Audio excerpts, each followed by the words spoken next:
So once we have started to pay attention to what our level of distress is and we can somewhat accurately identify how we're feeling, then we can start to consider ways that may be effective at reducing our level of distress or reducing our number on the scale. But first, we may need to challenge a little bit of willfulness within us. Often when we're faced with a crisis situation or circumstances that warrant real distress, it can be really difficult to give ourselves permission to let go of that which is not within our control and to allow ourselves to practice skills that will help us feel better. And so an example of this may be, say you're sitting there now and you gauge your level of distress at a 7.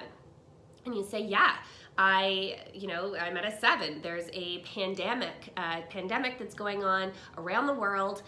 Who wouldn't be, highly distressed? Or perhaps someone may feel super overwhelmed or distressed because their boyfriend broke up with them, or their dog died, or they stop at a convenience store on their way home from work and their favorite chocolate bar is sold out and it was the only thing they were looking forward to all day long, and they feel very hard done by.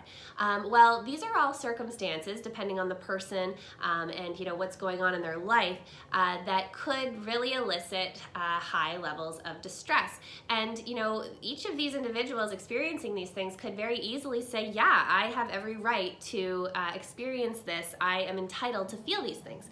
And you absolutely are entitled to feel these things. However, even if you are entitled to be angry, to be hurt, to be sad or scared, doesn't mean that you have to be.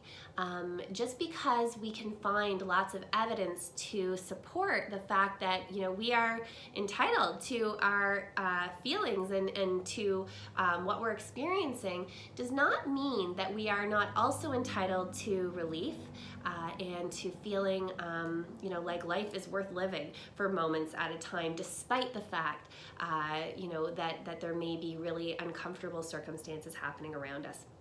And that's the first step. So again, once we can start to pay attention to what's going on in our minds and our bodies, and we can recognize, what we're feeling, and we can then give ourselves permission to start to experiment or explore ways that we may be able to intervene and start to feel better, then we're ready to delve into the world of effective coping.